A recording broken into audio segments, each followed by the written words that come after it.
Hello viewers, అందరూ ఎలా ఉన్నారండి? ఈరోజు మన స్పెషల్ రెసిపీ వచ్చేసి ఆలు క్యారెట్ ఫ్రైడ్ రైస్ అండి. చాలా అంటే చాలా టేస్టీగా ఉంటుంది. దీన్ని రైతాతో తింటే కనుక అద్దిరిపోతుందన్నమాట టేస్ట్. దీన్ని ఎలా చేయాలో చూద్దాము. దీనికోసం నేను రైస్ని ముందుగానే ఉడికించి పెట్టుకున్నానండి. మిగిలిన రైస్తో అయినా చేసుకున్నా నో ప్రాబ్లం, చాలా టేస్టీగా ఉంటుంది.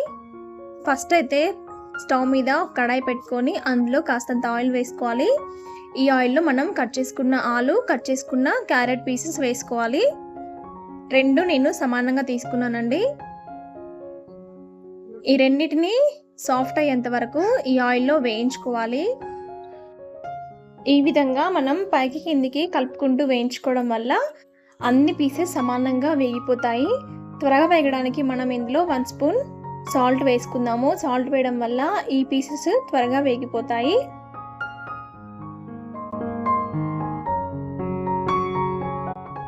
చాలా ఈజీ అండి చేసుకోవడం, చాలా త్వరగా అయిపోతుంది. మీకు కూర చేసే ఇంట్రెస్ట్ లేనప్పుడు ఈ విధంగా చేసుకొని తిన్నట్లయితే లంచ్కి చాలా అంటే చాలా బాగుంటుందండి. పిల్లలకి లంచ్ బాక్స్లోకైనా పంపించచ్చు. కొంచెం కూడా మిగిల్చకుండా మొత్తం తినేస్తారు, అంత టేస్టీగా ఉంటుందన్నమాట. మనకైతే ఈ పీసెస్ వేగిపోయాయి.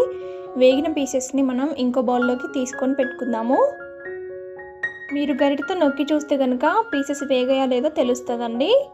ఇప్పుడు అదే కడాయిలో మరి కాస్తంత ఆయిల్ వేసుకొని అందులోకి ఈ విధంగా తుంచుకున్న బిర్యానీ ఆకు వేసుకోవాలి.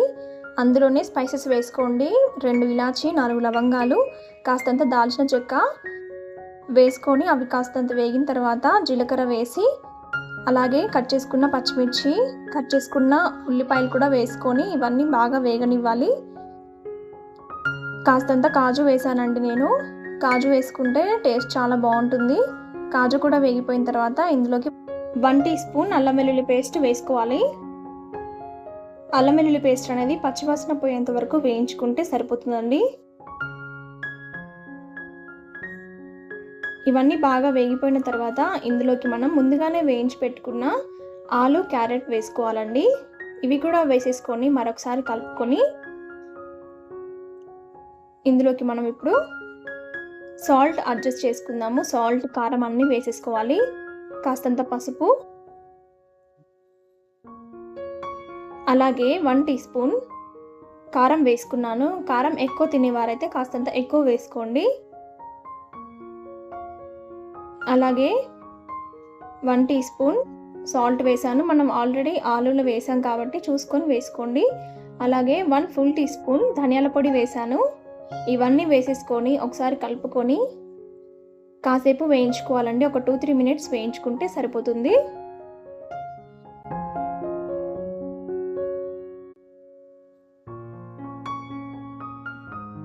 చూడండి, ఇప్పుడు ఇవన్నీ బాగా వేగిపోయాయి కదా.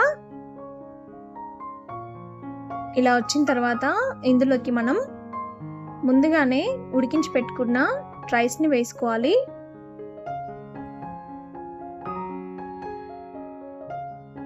అలాగే పైనుంచి కాస్తంత కొత్తిమీర వేసుకోవాలి. ఇవన్నీ వేసేసుకొని మరొకసారి కలుపుకొని హై ఫ్లేమ్లో 2 నుంచి 3 నిమిషాల వరకు ఉడికించుకుంటే మనకి రైస్ అనేది రెడీ అవుతుందండి. చూడండి, ఈ విధంగా పైకి కిందికి కలుపుకుంటూ రైస్ని వేయించుకోండి. చాలా అంటే చాలా టేస్టీగా ఉంటుంది అండ్ చాలా సింపుల్ కూడా చేయడం.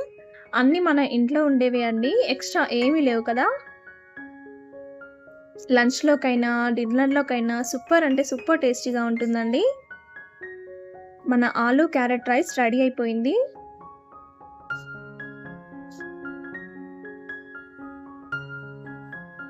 చూడండి, చాలా అంటే చాలా బాగుంటుంది. మీరు కావాలనుకుంటే బాస్మతి రైస్తో కూడా చేసుకోవచ్చు. నేనైతే ఇక్కడ నార్మల్ రైస్తో చేశాను. మీరు కూడా ట్రై చేసి ఎలా వచ్చిందో నాకు కామెంట్ చేయండి. ఇప్పుడు మనం ఈ రైస్లోకి టేస్టీ రైతాని రెడీ చేసుకుందాము. రైతా కోసం 1/2 కప్ కర్డ్ తీసుకున్నానండి. ఈ కర్డ్లో సన్నగా తరిగిన ఉల్లిపాయలు, అలాగే ఇలా తురిమిన క్యారెట్ని వేసుకోవాలి. అలాగే ఇలా కట్ చేసుకున్న పచ్చిమిర్చి, సన్నగా తరిగిన కొత్తిమీరని కూడా ఇందులో వేసేసుకోవాలి. రుచికి సరిపడినంత సాల్ట్ కూడా వేసుకోవాలి. ఇవన్నీ వేసేసుకున్న తర్వాత పెరుగులో బాగా కలుపుకోవాలి. అంతే, మనకైతే రైతా రెడీ అయిపోయిందండి. చాలా బాగుంటుంది ఈ రైతా. మీరు బిర్యానీ చేసుకున్నప్పుడు కూడా ఇలా చేసుకోండి, చాలా బాగుంటుంది. మనం చేసుకున్న రైస్తో గనక ఈ రైతా తింటే అద్దిరిపోతుందన్నమాట taste.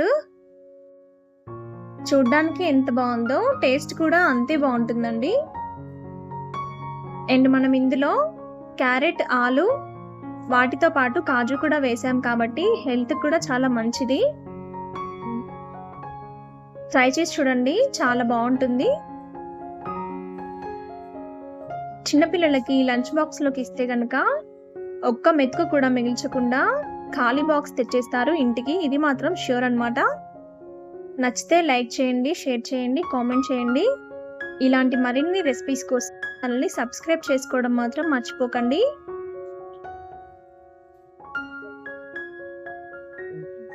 Thank you for watching.